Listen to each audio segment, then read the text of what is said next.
ओम नमः शिवाय, हर हर महादेव, जय महाकाल, जय माता रानी। कैसे हैं आप सभी लोग? देखिए, आप सभी शिव भक्तों को मेरा प्रणाम है। और बहुत लोगों की कंफ्यूजन आ रहा है कि भैया इस बार की जो चैत्र नवरात्र हैं वो 18 से शुरू हो रहे हैं, 19 से शुरू हो रहे हैं या 20 से शुरू हो रहे हैं। अगर 19 से शुरू हो रहे हैं तो अमावस्या किस दिन की है और 18 की अमावस्या नहीं पड़ रही है। काफी सारे कंफ्यूजन हैं। तो आज के इस वीडियो में चैत्र नवरात्रि से संबंधित उन सभी बातों के बारे में बात करेंगे जो कि आप लोगों के लिए जरूरी है। इस दिन आप सभी लोगों को ज्वारे बोनी होती है, कलश की स्थापना करनी होती है। तो देखिए, साल भर में 4 नवरात्रे आते हैं, जिसमें से 2 तो होते हैं गुप्त नवरात्रे और एक होते हैं शारदीय और एक होते हैं चैत्र नवरात्रे।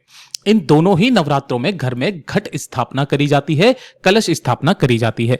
किस दिन हमें करना है, किस समय करना है, उन सभी जानकारियों के बारे में बात करेंगे। तो पूज्य गुरुजी जैसा अपनी कथाओं में बताते हैं कि कभी अगर पंचांग में भेद आ जाए तो किस समय पर आपको कलश स्थापना करनी है, जवारे कैसे बोनी होती है, शुभ समय क्या होगा, शुभ मुहूर्त क्या होगा और कौन सा उपाय इस चैत्र नवरात्र में कर दिया जाता है, तो माता रानी उस कामना को मात्र 9 दिन के अंदर अंदर पूरी जरूर करती है। सब कुछ आसान भाषा में बताऊंगा, परंतु उससे पहले आप सबसे बस एक छोटी सी प्रार्थना।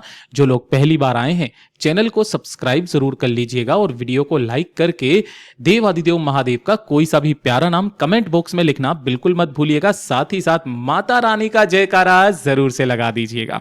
सबसे पहले आप सभी लोगों को माता रानी के 9 दिनों के चैत्र नवरात्रि पर्व की बहुत बहुत शुभकामनाएं। सबसे पहले कंफ्यूजन को यह दूर कर देते हैं कि अगर आप 19 मार्च 2026 का पंचांग खोल करके देखेंगे, जो कि हम लोग फॉलो करते हैं उज्जैन महाकाल के यहां का पंचांग, तो उस दिन अगर आप देखेंगे तो 18 तारीख को सुबह 8:25 पर अमावस्या की तिथि स्टार्ट हो रही है। अर्थात ये जो स्टार्ट हो रही है ये सूर्योदय के बाद में हो रही है, यानी कि जिस टाइम पर सूर्योदय हुए उस टाइम पर अमावस्या की तिथि नहीं है। और अगर 19 मार्च को देखा जाए कि अमावस्या की तिथि कब खत्म हो रही है, तो वो सुबह 6:53 पर खत्म हो रही है। यह भी सूर्योदय के बाद का टाइम है। इसका मतलब है कि जिस समय पर सूर्योदय हो रहा होगा 19 तारीख को, उस समय पर अमावस्या की तिथि होगी। अब यहीं से बात आ जाती है कि भैया अगर ये वाली अमावस्या की तिथि पड़ गई है तो प्रतिपदा जो तिथि है वो तो 20 मार्च को 4:52 यानी कि सुबह ब्रह्म मुहूर्त काल में ही खत्म हुआ जा रहा है। जी हां, इसीलिए पंचांग में भेद होने के कारण प्रतिपदा तिथि जो है वो क्षय तिथि में जा रही है। और अगर आप इसके बाद 21 तारीख का पंचांग देखेंगे तो 21 तारीख को वापस से द्वितीया तिथि लग रही है। तो इस कारण से इस बार जो अमावस्या की तिथि है, यानी कि चैत्र अमावस्या है, गुड़ी पड़वा है और चैत्र नवरात्रि की पहला दिन, पहली रात्रि वो चैत्र अमावस्या की ही रात्रि होगी। अर्थात जो इस बार के नवरात्रे हैं वो 19 मार्च को शुरू हो रहे हैं 2026 में और खत्म कब होंगे? 27 मार्च 2026 को खत्म होने वाले हैं। ठीक है, अब ऐसे में हमें घट स्थापना कब करनी है, काफी सारा कंफ्यूजन आ जाता है। तो देखिए, पंचांग जैसा बताता है, जो कि हमारा दृक पंचांग होता है, उसके अनुसार चैत्र नवरात्रि की जो प्रतिपदा तिथि है वो भी हम लोग 19 मार्च को ही सुबह 6:52 से ही स्टार्ट मान रहे हैं और तिथि का समापन 20 मार्च को सुबह 4:52 पर होगा। तो घट स्थापना का जो शुभ मुहूर्त है, सबसे पहले घट स्थापना का जो पहला मुहूर्त आ रहा है वो 19 तारीख को, कब? 19 तारीख को सुबह 6:52 से शुरू होगा और इसका जो समापन होगा वो 7:43 पर होगा। लगभग आपको 50 मिनट यहां पर मिल रहे हैं घट स्थापना यानी कि कलश स्थापना करने का। अगर आप इस समय पर नहीं कर सकते हो तो जो दूसरा अभिजीत मुहूर्त काल का जो समय है वो होगा 19 तारीख को ही सुबह के, मतलब दोपहर के 12:05 से लेकर के 12:53 तक। यह भी लगभग आपको 48 मिनट का समय मिल रहा है, जिस समय पर भी कर सकते हैं। और जो तीसरा होता है गोधूली मुहूर्त, इस समय पर शाम के समय पर घट स्थापना करनी होती है, जो 6:35 से लेकर के शाम को 6:59 तक रहेगा। लगभग आधे घंटे का समय है, 25 मिनट का समय है। तो इसीलिए आप लोगों में से जो भी सबसे विशेष समय बताया जाता है वो बताया जाता है अभिजीत मुहूर्त काल का, जिस समय पर आपको अपने घर में घट स्थापना करनी है। तो ये तो पूरी जानकारी हुई चैत्र नवरात्रों की।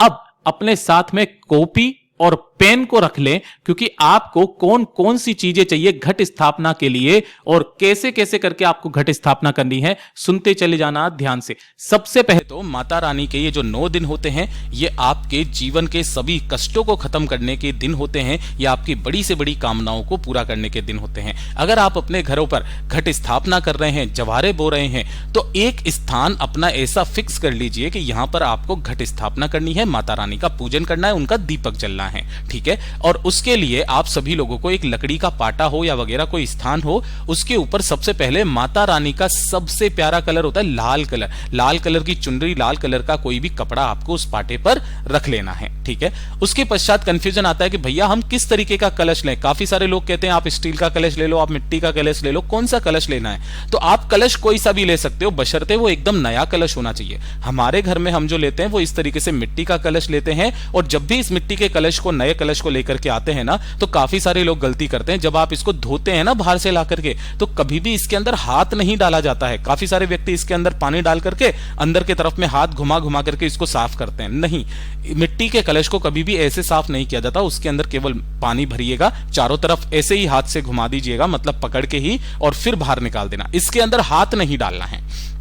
इस तरीके से आपको क्या कर देना है, इस कलश को तैयार कर लेना है। अब इस कलश को जैसे ही आप लेकर के आएंगे, तो इस कलश के मुख पर सबसे पहले आपको धुल करके मोली बांधनी है। मोली या तो 7 बार या 9 बार, या तो 7 बार घुमा करके बांधना या 9 बार घुमा करके आपको माता रानी के सभी नामों का स्मरण करते हुए यहां पर सबसे पहले मोली बांध लेना है। मोली बांधने के पश्चात इस कलश का सबसे पहले आपको पूजन करना है। पूजन किस तरीके से, हल्दी कुमकुम से आपको यहां पर एक स्वस्तिक का निर्माण करना है। दोनों तरफ में आपको इस तरीके से डंडियां लगा देनी है, जिससे कि संपूर्ण स्वस्तिक का निर्माण हो जाता है। उसके पश्चात सबसे पहले इसके अंदर पवित्र गंगाजल भरेंगे। अगर प्रचुर मात्रा में गंगाजल नहीं है तो थोड़ा सा आप इसके अंदर गंगाजल भरेंगे, बाकी अपने घर के शुद्ध जल से इसे भर लेंगे, ठीक है। अब कलश को केवल जल से भरकर नहीं रखा जाता, इसके अंदर आपको कुछ सामान, कुछ चीजें डालनी होती है, जिसमें से 5 प्रमुख चीजें होती है। वो 5 प्रमुख चीजें कौन कौन सी है, एक एक करके नोट करते चले जाना। सबसे पहले आपको एक हल्दी की गांठ लेनी है, वो इसी के अंदर डाल देनी है। दूसरे नंबर पर आपको एक सुपारी लेनी है, जो इस तरीके से सुपारी होती है, गोला सुपारी, ये ले लेनी है। तीसरे नंबर पर आपको एक सिक्का है ना, चांदी का हो तो वो डाल दो, या 1 रुपए का, 2 का, 5 का, 10 का सिक्का वो डाल दीजिएगा। साथ ही साथ आपको लेने होंगे अक्षत, चावल, है ना। अब यहां पर दिखाई नहीं दे रहे होंगे अक्षत या चावल, एक चुटकी ऐसा ना डाला कीजिए, हमेशा इसे 7, 11, 21, 108 इस क्रम में आपको अक्षत यानी कि चावल के दाने डाल देने हैं, है ना। और सभी चीजों को डाल करके इस अंत में आपको कुछ फूलों की पत्तियां इसके अंदर डाल देनी है।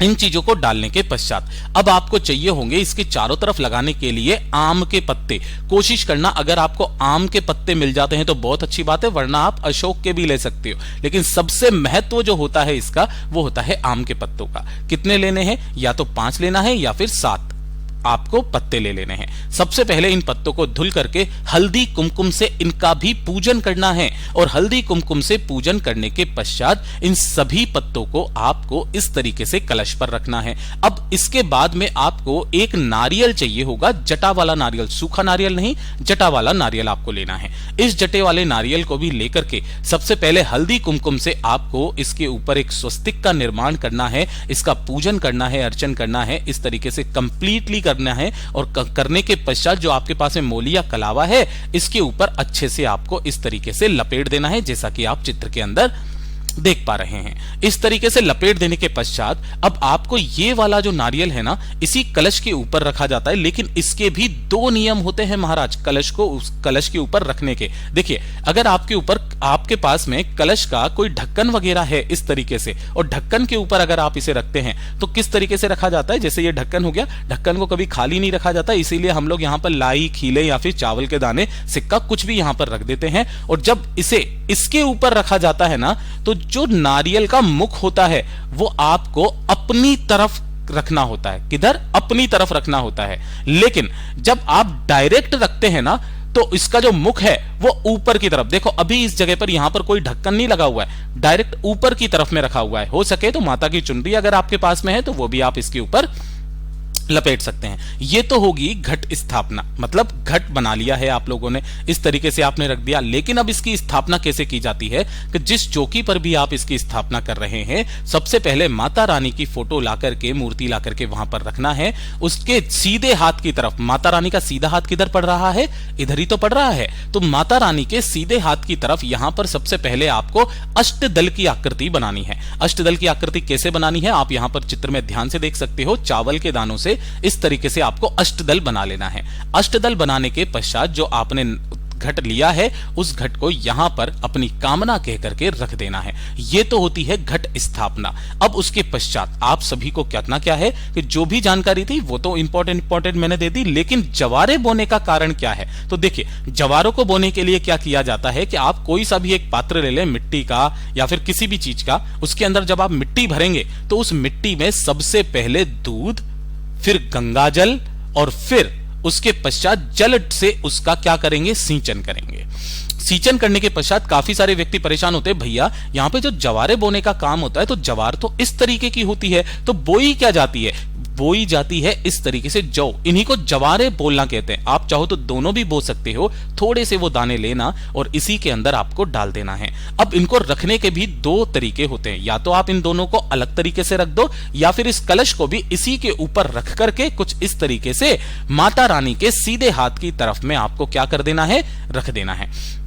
ये वो जानकारियां हैं जो आपको निश्चित रूप से करना है। दूसरी चीज आप सभी लोगों को बता दूं कि जो भी घट स्थापना कर रहे हैं, जवारे बो रहे हैं, तो डेली का नियम मान करके चलना कि इन जवारों में आपको डेली क्या करना है, जल भरना है। इन जवारों के भी बहुत विशेष उपाय होते हैं, जो भी मैं आपको इन नवरात्रों में चलने वाले जितने भी दिन होते हैं, किस दिन किया जाता है, वो टाइम टू टाइम आपको बता दूंगा। और सबसे महत्वपूर्ण चीज जो पूज्य गुरुजी ने कही कि जो माता रानी के सम्मुख में आपको एक अखंड 9 दिन की दीपक जलाना होता है, ठीक है ना, इसका भी एक प्रमाण होता है महाराज। चाहे आप घी का बना लो या तिल के तेल का, कभी भी ये दीपक सरसों के तेल का नहीं जलता है, ठीक है ना, ये चीज ध्यान रखना। या तो आप तिल के तेल का बना लो या फिर आप घी का दीपक बना लो, केवल ये दो ही दीपकों का जलना निश्चित होता है। दूसरी चीज, इसके अंदर लगती है लंबी बाती। अब जो लंबी बाती लगती है तो उसकी दिशा किधर की तरफ में रखनी है, वो सबसे ज्यादा महत्व होती है। 4 दिशा होती है, पूर्व होती है, पश्चिम होती है, उत्तर होती है और दक्षिण होती है।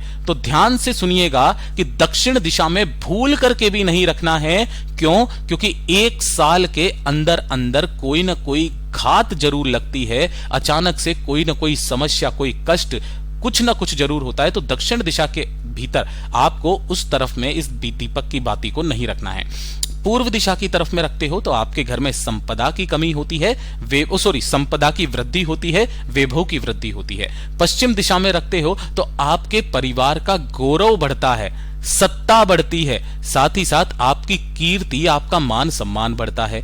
तीसरा, अगर आप उत्तर दिशा में रखते हो, जिसे जनरली हर कोई रखता है, ये आपके परिवार के सदस्यों की आयु लंबी करता है, मतलब आयु में वृद्धि होती है और अकाल मृत्यु होने से बचाता है, अकाल मृत्यु से बचाता है। तो आपको जैसे भी रखनी है, लेकिन दक्षिण दिशा की तरफ इस बत्ती का मुख नहीं रखना है। गुरुदेव ने जैसी भी कथा में बताया वही सारी जानकारियां दी है। अब इस शारदीय नवरात्र के पहले दिन से करने वाला वो कौन सा अचूक उपाय है जो कि 9 दिनों में आपकी बड़ी से बड़ी कामना पूरी होती है, वो भी मैं जल्दी से जल्दी इस चैनल पर डाल दूंगा। तो चैनल को सब्सक्राइब जरूर कर लीजिएगा, वीडियो पसंद आए तो ज्यादा से ज्यादा शेयर कीजिएगा, लाइक करके हर हर महादेव जरूर लिख दीजिएगा। मैं आपसे मिलता हूं अगले वीडियो में, तब तक के लिए ओम नमः शिवाय, हर हर महादेव, जय महाकाल।